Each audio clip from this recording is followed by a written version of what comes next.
Good evening, everyone. Welcome to the INFOWARS Nightly News. It is Wednesday, April 29th, 2015. I'm Darren McBreen. And I'm Rob Dew, co-hosting. And here's a look at what we have coming up. Tonight, the Baltimore Police Department floats a conspiracy theory that black gangs are coming for them. But black people in Baltimore are forming lines to protect the police.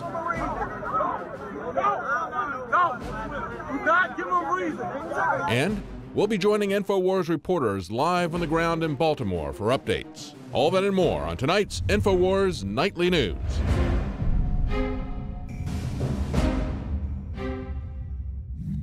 Thousands of police and National Guard troops are on the streets tonight in Baltimore, Maryland, in an effort to rid the city of dangerous and violent protesters. This in the aftermath of the death of 25-year-old Freddie Gray, who died last week after suffering injuries he received while in police custody. Here's what we know so far. On Sunday, April 12th, Freddie Gray became the latest victim in what has become an epidemic of police murders of American citizens. He was viciously attacked by Baltimore cops, and his arrest was captured on video. The beating was not captured on video, only the arrest. But the video shows the officers picking up Freddie Gray from the ground. His leg is clearly broken. He has little control over his body, and he is in obvious pain as the cops drag him across the road and dump his body into the back of a police van. Medical professionals and an ambulance were not immediately called. Police records show that the arrest took place at 8:45 a.m., but an ambulance was not called until a half an hour later at 9:24. Freddie Gray was then hospitalized in critical condition and in a coma with a shattered vertebrae, a broken spine, a broken leg, and a crushed larynx. He died a week later when doctors attempted emergency spinal surgery. The Baltimore police are reviewing the case. 6 of the cops involved have been suspended with pay, and no more details have been released to the public. So nobody knows exactly what happened in the back of that police wagon, and we don't know exactly how Freddie got all those injuries, but we do know this. That is, the Baltimore Police Department, they will be investigating themselves. And I tell you who's not very happy about that, and that's Freddie Gray's family. They want the Department of Justice and the FBI to take over the investigation. They don't trust Baltimore PD's own internal investigation. And Rob Dew, we were talking earlier how it looks like the police are buying time right now. They're trying to get their story straight. Do you think we'll ever find out what really happened to Freddie Gray? I don't know if we'll find out what happened to him. They're going to say he died as a result of his injuries is what is going to come out. And they're going to release that report internally on Friday. But then, you know, the public is obviously pushing for it to be released on Friday. But we could see a whole new backlash coming from people as soon as that's released. So that's definitely not a good thing. It's taken them a long time to do this. I got an email from a guy who was a former cop, and he said they would put people in the back of vans like that and then drive around, sometimes slam on their brakes, make hard turns. And that was to kind of rough them up. It never resulted in any of these guys dying, but they said they did use that as a tactic for guys that they really didn't like.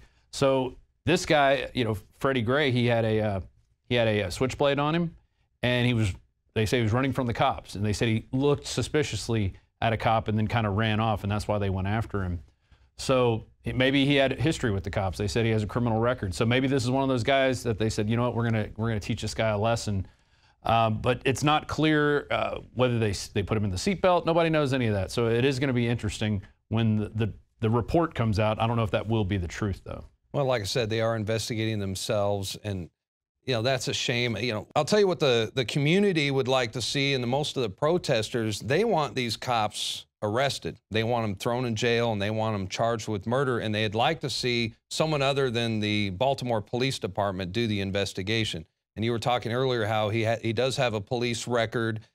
He saw him early in the morning. They approached him, and he ran. We don't know if his leg got broken during the chase or when they tackled him, but it was obvious that his leg was broken once they caught up to him and once somebody started doing the cell phone recording. But the family, they believed that his injuries were sustained while in the back of the police wagon. Right. And at that point, when you have somebody with a broken leg, that's when you should call an ambulance. Yes. You should, put them in handcuffs. We saw in Round Rock when the cops smashed the lady's face on the ground in a, he said she was drunk. She had some complaints. So he pulls up into the shopping center.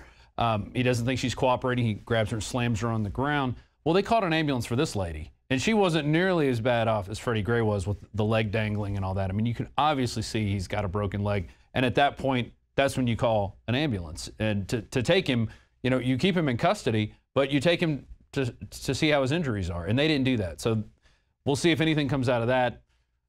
Frankly, I don't see the police officers investigating themselves thoroughly at all. And once again, the racial element is a huge factor, drawing more attention from the mainstream media. There has been massive protest in Baltimore, followed by widespread looting and arson. And this was all expected by the authorities.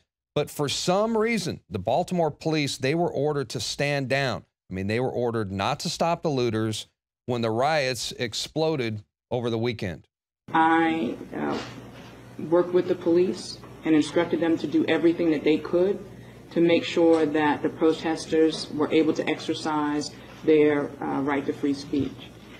It's a very delicate balancing act, because while we tried to make sure that they were protected from the cars and the other things that were going on, we also gave those who wished to destroy space to do that as well. That's what we call a stand down, ladies and gentlemen. You heard her right there. I mean, this is the true meaning of order out of chaos, because right on cue, in walks, now we have the police state marching and the in. National Guard, and the buildup happened faster than in Ferguson. It took them a few days to get the guys in, but this is what happens. The police pull back, they let the protesters go crazy, and then they show that on the cameras and they go, look, these people are going crazy. We need to send in people. And there's always the burning cop car. That's always the image that they show.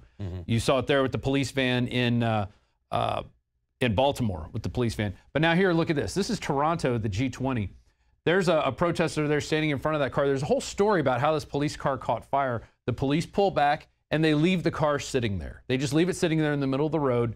And so protesters start attacking it. They light it on fire. And then the cops move in and start bashing people. No, and they do this all the time. They happens. did the same thing in Ferguson, and they did the same thing the other night. They put, in Maryland and in Baltimore, they put a line of police cars. They abandoned the police cars right there in the middle of the riot zone. Right. And there's no police around to even watch to see what happens. So, but the goes mainstream media gets called in. Right. This is a tactic that goes all the way back to the WTO in 1999 in Seattle. And what happened there was they were protesting, and the first day they shut the city down. Peaceful protest shut down this World Trade Organization event. So the next day, these black box rioters is what they're called. They show up. They were brought in. They were given a free building to stay in. They let them go crazy, and the cops pulled back and just let them loot, break windows, destroy things. They put it all on cameras. They attacked some reporters. So the next day, then it's like, boom, we're locking down the city. Nobody gets to go anywhere. If you have a protest sticker on, a sticker or a pin, you weren't allowed into where the WTO was going, and they use that to really crack down on the protests. So this is a tactic they use all the time. This isn't just one time. No, it's been every big incident they do this. Meanwhile, police in Baltimore are telling reporters that they were actually ordered to stand down, and it's very puzzling, or is it? Because now come to find out, the mayor of Baltimore, she is one of only 3 mayors that are just happen to be part of President Barack Obama's task force on 21st century policies. And this is a group that, wait for it, it advocates the federalization of our nation's police departments. Big surprise. This is a RAND Corporation plan that was written for the military to come in and how to federalize the police, to create a police stabilization force. Yeah, destabilize the region, just like they do in third world countries, They're doing it right here at home, ladies and gentlemen. It's happening right here. The police state isn't coming. It's already here. And on top of that, they are using these tactics of the police are the victims. They're saying, oh, we're having rocks thrown at us, we're having this thrown at us. Well, they came out a couple days ago. Kurt Nimmo did this article, Black Guerrilla Family, the Bloods, the Crips plan to take out Baltimore cops. And I'm going to read from the police department. It says, credible threat to law enforcement. The Baltimore Police Department has received credible information that members of various gangs, including the Black Guerrilla Family, Bloods, and Crips, have entered into a partnership to take out law enforcement officers. This is a credible threat. They say it right there in their paperwork. Now, what they were doing was showing there was Twitter images of Bloods and Crips coming together along with this black guerrilla family, and they're all saying, look, we're coming together to stop the violence, stop the looting. At least that's what they say when they were interviewed by local TV. It was WBAL TV, Channel 11. The reporter there, Deborah, she interviews some of the gang members. I want to go to the first clip here where they talk about how they were all, it was all mischaracterized what happened. So take a look at this, Darren. You haven't seen this clip yet, and then I want to get your comments on it. Right. That the image that they're trying to portray of the gangs in Baltimore, the BGF, the Bloods, the Crips, we did not make that truce to harm cops. We did not come together against the cops. We're not about to allow y'all to paint this picture of us. They saying we animals and we acting like savages out here. But I also agree with I don't agree with what's going on, but I understand what's going on. You know what I'm saying? I understand why people are mad, but we gotta handle things another way. We've been out here all day trying to prevent people from breaking the stores. They hit us with a bomb. They burnt my shirt. They ripped it, and we were still standing right there as a whole. They heard it, but we came right back there, hold hands together, and we marched together. So right there, you're getting a completely different picture from what the cops are saying. And I got another clip to go to in a second, but what do you think of that right there? Just hearing those. Well, my first observation is that they'll tell you, okay, it's not on the mainstream television. That was on a local television station, right? They're not going to be playing that clip on Fox News or even on MSNBC. So that was a localized local station there in Baltimore? Yeah. Okay. And it's the same thing, and it reminds me of also another thing we're not seeing is there was plenty of black folks out there that were actually guarding the police. Have you seen pictures of that? They stood in front of the police. That's an article from Steve Watson today. Right. Pictures and footage you won't see on TV. Baltimore citizens are done with mindless rioters. And these guys live here. These gang members, they live here. And they decide, hey, we're going to have to come together, use our resources of being young men to stop what's going on, this looting, which always happens from outside sources. And I've got more on that coming up. Right. But it's just amazing that, you know, people try to come together to stop their violence in their communities without police help. They're saying, we're going to take care of ourselves. We're going to clean up after ourselves, what these other people have done. And it's being labeled as a credible threat to law enforcement. And it makes you wonder how much they're responsible for maybe the gang problems or just the mistrust between people. So I want to go to this second clip where they talk about a famous incident that was all over Twitter, all over Facebook, and that's the picture. I'm going to go to it right here. And it's this guy and these two guys squaring off against each other. And this is a iconic image. This is right outside the Orioles Stadium, right outside the bar. And the way it's being portrayed is that the black people started attacking the people at the bar. And now there's a different story coming out. The city paper published a little bit different, but here's what they had to say. Here's what the young men that were there had to say.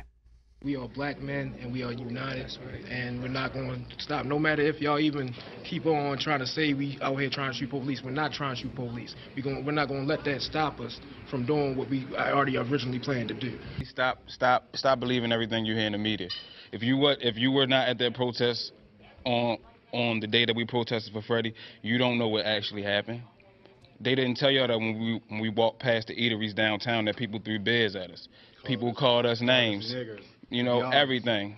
To be blunt, they called us those things. The point that we're trying to get across is that we are of a different faction. And what that's going to do is start to show people in the community that we can come together as a unit and be unified and be peaceful. It was so much stuff that was going on Saturday that got portrayed in the wrong direction or in the wrong light that for some reason, who knows, right, why they won't paint this picture in a positive way. Like when a group of 30 Bloods walks up on a group of 30 Crips and everybody salutes and shakes hands and hugs and starts to take pictures, but then the pictures that they take, they say, oh no, now they're uniting to kill cops. Like, they won't tell you the good side of what we're really, really doing in these communities. So they're painting a completely different picture of that event, and the way the cops are portraying them is coming together to come and take out cops. I mean, it's totally ridiculous. This city paper writer, Brandon Soderberg, said this. He said, when the protesters turned the corner from Washington Boulevard from Camden Street, chanting Black Lives Matter, some baseball fans applauded. A few angry chanted back, we don't care. Someone who worked at the bullpen confirmed this for me. He also said,